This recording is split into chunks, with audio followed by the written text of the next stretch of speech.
Hi welcome to Bhaskar's area. Andhra Pradesh రాష్ట్రంలో త్వరలో mega DSC notification విడుదల కాబోతోంది. మరి దీనికి అన్ని రకాలైనటువంటి ఏర్పాట్లు చేయాలి అంటూ ఆంధ్రప్రదేశ్ విద్యాశాఖ మంత్రి నారా లోకేష్ తెలియజేయడం జరిగింది. మరి ప్రస్తుతం డిఎస్సి నోటిఫికేషన్ విడుదల కావాలి అంటే ఎస్సీ వర్గీకరణకు సంబంధించినటువంటి ఆర్డినెన్స్ అనేది రావాలి. మరి ఆర్డినెన్స్ అనేది జారీ అయిన వెంటనే ఎస్సీ వర్గీకరణకు సంబంధించినటువంటి రోస్టర్ పాయింట్లు అనేవి విడుదలైతే వాటి ఆధారంగా మెగా డిఎస్సిలో పోస్టుల కేటాయింపు అనేది పూర్తయిన తర్వాత మెగా డిఎస్సి నోటిఫికేషన్ విడుదల చేయడానికి ప్రభుత్వం అన్ని రకాలుగా సిద్ధంగా ఉంది. మరి డిఎస్సి నోటిఫికేషన్ కూడా సిద్ధంగా ఉంది విడుదల చేయడానికి. కేవలం ఈ ఎస్సీ వర్గీకరణకు సంబంధించినటువంటి రోస్టర్ పాయింట్ల కోసం ప్రభుత్వం ఎదురు చూస్తోంది. మరి ఈ ఎస్సీ ఆర్డినెన్స్ రోస్టర్ పాయింట్స్ వచ్చిన వెంటనే మరి 1-2 రోజుల్లోనే డిఎస్సి నోటిఫికేషన్ రాబోతోంది. కాబట్టి ఎటువంటి పరిస్థితుల్లోనైనా ఎప్పుడైనా కానీ మరి డిఎస్సి నోటిఫికేషన్ విడుదలయ్యే అవకాశాలు ఉన్నాయి. అందుకే మరి ఆంధ్రప్రదేశ్ విద్యాశాఖ మంత్రి నోటిఫికేషన్ ను సిద్ధంగా ఉంచండి అని తెలియజేయడం జరిగింది. దీనికి సంబంధించిన పూర్తి సమాచారాన్ని మనం ఇక్కడ చూస్తూ ఉన్నాం. మెగా డిఎస్సి నోటిఫికేషన్ రెడీ చేయండి. జూన్ నాటికి విద్యాశాఖలో సంస్కరణలు పూర్తి చేయాలి. ఇంటర్ 10వ తరగతి ఫలితాలు మన మిత్ర యాప్ లో ఉంచాలి. అధికారులు విద్యాశాఖ మంత్రి నారా లోకేష్ దిశా నిర్దేశం. కూటమి ప్రభుత్వం నేతృత్వంలో విద్యాశాఖలో చేపట్టిన సంస్కరణలను ఈ ఏడాది జూన్ నాటికి పూర్తి చేయాలని రాష్ట్ర విద్యా, ఐటీ, ఎలక్ట్రానిక్ శాఖల మంత్రి నారా లోకేష్ అధికారులను ఆదేశించారు. విద్యాశాఖలో సంస్కరణలు, మెగా డిఎస్సి, 10 ఇంటర్ ఫలితాల డాష్ బోర్డు రూపకల్పన తదితర అంశాలపై అధికారులతో మంగళవారం లోకేష్ సమీక్షించారు. ఈ సందర్భంగా మంత్రి లోకేష్ మాట్లాడుతూ పూర్తి స్థాయి సంస్కరణలు తర్వాత రాబోయే 4 ఏళ్లు విద్యా ప్రమాణాల మెరుగుదలపైనే దృష్టి సారించాలని అన్నారు. న్యాయపరమైన చిక్కులు లేకుండా సాధ్యమైనంత త్వరగా మెగా డిఎస్సి ప్రకటనకు ఏర్పాట్లు చేయాలని అన్నారు. ఎటువంటి సమస్యలు తలెత్తకుండా పకడ్బందీగా ఇంటర్ 10వ తరగతి ఫలితాలు విడుదల చేయాలని అన్నారు. సాంప్రదాయ ప్రసార మాధ్యమాలతో పాటు ప్రభుత్వం ఇటీవల అమల్లోకి తెచ్చిన మన మిత్ర యాప్ లో కూడా ఫలితాలు అందుబాటులో ఉండేలా చర్యలు చేపట్టాలని అన్నారు. ఆగస్టులో వివిధ రాష్ట్రాల విద్యామంత్రుల కాంక్లేవ్ ను రాష్ట్రంలో నిర్వహించేందుకు కేంద్ర మంత్రి ఇప్పటికే అంగీకారం తెలిపినందున అందుకు విస్తృతమైన ఏర్పాట్లు చేయాలని అన్నారు. ప్రభుత్వ పాఠశాలల్లో లెర్నింగ్ అవుట్కమ్స్, మౌలిక సదుపాయాలు, విద్యార్థుల అటెండెన్స్ వివరాలు, పెండింగ్ ఫైల్స్ తదితర వివరాలతో పూర్తి స్థాయి డాష్ బోర్డ్ ను మే నెలాఖరు కల్లా సిద్ధం చేయాలని ఆదేశించారు. విద్యార్థులు లిప్ యాప్ ను ఆఫర్ ఐడితో లాగిన్ అయి వీక్షించే విధంగా చర్యలు తీసుకోవాలని అన్నారు. ఇప్పటి వరకు ఆఫర్ ఐడి నమోదు 80% పూర్తయిందని, సాంకేతిక సమస్యలను అధిగమించి పూర్తి స్థాయి ఆఫర్ ఐడి పూర్తి చేయాలని సూచించారు. రాబోయే రోజుల్లో ప్రభుత్వ స్కూళ్లలో ఎట్టి పరిస్థితుల్లో డ్రాప్ అవుట్స్ ఉండకూడదని అన్నారు.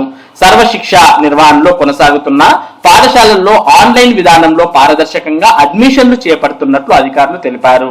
ప్రస్తుత సెలవుల్లో కేజీబీవీల్లో టీచర్ల బదిలీలు పూర్తి చేసేందుకు మంత్రి అంగీకారం తెలిపారు. అమరావతిలో నూతన నిర్మాణాలు. అమరావతిలో సెంట్రల్ లైబ్రరీ, ట్రైనింగ్ అకాడమీ, ఆర్క్యూస్ మ్యూజియం నిర్మాణాలకు అవసరమైన ఏర్పాట్లు చేయాలని అన్నారు. విద్యార్థుల మేధస్సుకు పదును పెట్టే అధునాతన సాంకేతికతతో కూడిన క్లిక్కర్స్ ను తొలుత 9వ తరగతి విద్యార్థులకు అందుబాటులోకి తేవాలని, పనితీరును బట్టి రాబోయే రోజుల్లో మిగతా తరగతుల్లో కూడా అమలు చేయాలని సూచించారు. జీవో నంబర్ 117 కు ప్రత్యామ్నాయ జీవోను సాధ్యమైనంత త్వరగా సిద్ధం చేయాలని అన్నారు. ఈ విద్యా సంవత్సరం పాఠశాలలు తెరిచే రోజుకే పాఠ్య పుస్తకాలు సిద్ధం చేయాలని అధికారులను ఆదేశించారు. ఇప్పటికే 48% పుస్తకాల ముద్రణ పూర్తయినట్లు అధికారులు తెలిపారు. రాష్ట్రంలో స్పెషల్ ఎడ్యుకేషన్ కు సంబంధించిన పోస్టులకు సంబంధించి సుప్రీంకోర్టు తీర్పు అమలుకు తీసుకోవాల్సిన చర్యలపై చర్చించారు. టీచర్ల బదిలీలు, పదోన్నతులు సంబంధించి ఎటువంటి పైరవీలు తావు లేకుండా నిబంధనలకు లోబడి పూర్తి పారదర్శక చర్యలు చేపట్టాలని అన్నారు. ఈ సమావేశంలో విద్యాశాఖ కార్యదర్శి కోన శశిధర్, పాఠశాల విద్యా డైరెక్టర్ విజయ రామరాజు, ఇంటర్మీడియట్ విద్యా director Kritika Shukla, collegiate education director Narayana Bharat Gupta, Sarvashiksha state project director B Srinivasarao, AP EWIDC MD Deeven Reddy తదితరులు ఈ కార్యక్రమంలో పాల్గొన్నారు. కాబట్టి మెగా డిఎస్సి నోటిఫికేషన్ విడుదలకు రెడీ చేయండి అని కూడా మరి ఇక్కడ పేర్కొనడం జరిగింది. మనం ఇప్పుడు చెప్పినట్టుగానే మరి మెగా డిఎస్సి నోటిఫికేషన్ విడుదల కావాలంటే ఎస్సీ వర్గీకరణకు సంబంధించినటువంటి ఆర్డినెన్స్ వచ్చి రోస్టర్ పాయింట్స్ వచ్చిన వెంటనే మెగా డిఎస్సి నోటిఫికేషన్ విడుదల అవ్వబోతోంది. ఇంకో విషయం ఏంటి అంటే ప్రస్తుతం ఉన్నటువంటి ప్రభుత్వం మరి మెగా డిఎస్సి నోటిఫికేషన్ ను ఎటువంటి న్యాయపరమైనటువంటి చిక్కులు అనేవి లేకుండా ఉండే విధంగా తయారు చేస్తోంది. మొన్ననే మనం వెస్ట్ బెంగాల్ లో చూసాం, కొన్ని న్యాయపరమైనటువంటి చిక్కులతో మరి రిక్రూట్మెంట్ అనేది పూర్తయిన తర్వాత అందులో మరి చాలా రకాలైనటువంటి అంటే పారదర్శకంగా ఆ ప్రభుత్వం పరీక్షలు నిర్వహించినటువంటి కారణంగా మరి ఆ నోటిఫికేషన్ ను పూర్తిగా రద్దు చేయడం జరిగింది. మరి ఆ నోటిఫికేషన్ లో టీచర్లు ఆల్రెడీ పనిచేస్తున్న విషయం కూడా మనందరికి తెలుసు. పనిచేస్తున్న టీచర్లందరినీ కూడా మరి ఆ సుప్రీంకోర్టు తీర్పు నేపథ్యంలో మరి టీచర్లందరినీ తొలగించండి అని పేర్కొనడం జరిగింది. మరి ఇటువంటి న్యాయ చిక్కులు అనేవి ఏవి లేకోకుండా ఉండే విధంగా రాబోయే మెగా డిఎస్సి నోటిఫికేషన్ ఇవ్వాలనే ఉద్దేశంతో ప్రభుత్వం అయితే మరి ఎటువంటి న్యాయపరమైనటువంటి చిక్కులు రాకుండా డిఎస్సి నోటిఫికేషన్ రెడీ చేయండి అంటూ పేర్కొనడాన్ని మనం ఇక్కడ చూస్తూ ఉన్నాం. ఇక ఇదే సమాచారాన్ని మనం ఇక్కడ కూడా చూడవచ్చు. మెగా డిఎస్సికి ఏర్పాటు చేయండి, ఆగస్టులో విద్యా మంత్రుల కాంక్లేవ్, విద్యాశాఖ సమీక్షలో మంత్రి నారా లోకేష్. మెగా డిఎస్సి పై అధికారులతో సమీక్షిస్తున్న మంత్రి లోకేష్ అంటూ ఇక్కడ చిత్రంలో కూడా చూస్తూ ఉన్నాం. మరి ఇప్పుడు చెప్పినటువంటి సమాచారమే మరలా ఇక్కడ కూడా మనం చూస్తూ ఉన్నాం. విద్యాశాఖలో చేపట్టిన సంస్కరణలు అమలును జూన్ నాటికి పూర్తి చేయాలని అధికారులను రాష్ట్ర విద్యా ఐటీ ఎలక్ట్రానిక్ శాఖల మంత్రి నారా లోకేష్ ఆదేశించారు. అలాగే విద్యాశాఖలో సంస్కరణలు, మెగా డిఎస్సి నోటిఫికేషన్, 10 ఇంటర్మీడియట్ ఫలితాలు, డాష్ బోర్డు రూపకల్పనపై అధికారులతో మంత్రి సమీక్షించారు. ఈ సందర్భంగా ఆయన మాట్లాడుతూ న్యాయపరమైన చిక్కులు లేకుండా సాధ్యమైనంత త్వరగా మెగా డిఎస్సి ప్రకటనకు ఏర్పాట్లు చేయాలి అని పేర్కొనడాన్ని మనం ఇక్కడ చూస్తూ ఉన్నాం. ఇక మిగిలిన సమాచారం అంతా కూడా సేమ్ ఆల్రెడీ మనం చూసిన సమాచారమే ఇక్కడ మనకు కనిపిస్తుంది. కాబట్టి ఎటువంటి న్యాయపరమైనటువంటి చిక్కులు లేకోకుండా మెగా డిఎస్సి నోటిఫికేషన్ విడుదల చేయడానికి అన్ని రకాలైనటువంటి ఏర్పాట్లు చేయండి అని పేర్కొనడాన్ని మనం చూస్తూ ఉన్నాం. లాసెట్ కు దరఖాస్తుల ఆహ్వానం. ఏపీ లాసెట్ 2025 నోటిఫికేషన్ విడుదల. రాష్ట్ర ఉన్నత విద్యా మండలి ఆధ్వర్యంలో 2025-26 AP LAWCET AP P GL CET 2025 ప్రవేశ పరీక్షలకు దరఖాస్తులను ఆహ్వానిస్తున్నట్టు సెట్ కన్వీనర్ మంగళవారం తెలిపారు.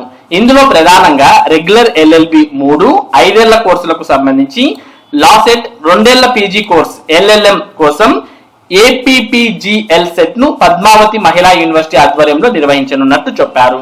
దరఖాస్తులకు ఈ నెల 27వ తేదీ చివరి తేదీ అని అన్నారు. మరిన్ని వివరాలకు ఏపీ ఉన్నత విద్యా మండలి వెబ్సైట్ ను సంప్రదించాలని కోరారు. ఇక 13న గురుకుల విద్యాలయాల్లో ప్రవేశ పరీక్ష.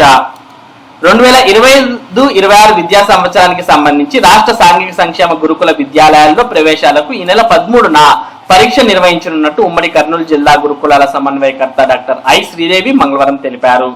మరి కర్నూలు జిల్లాలో 8, నంద్యాల జిల్లాలో 6 పరీక్షా కేంద్రాల్లో 5వ తరగతిలో 1120 సీట్లకు 9340 మంది విద్యార్థులు, ఇంటర్మీడియట్ ప్రథమ సంవత్సరంలో 1480 సీట్లకు 7727 మంది విద్యార్థులు దరఖాస్తు చేసుకున్నారని అన్నారు.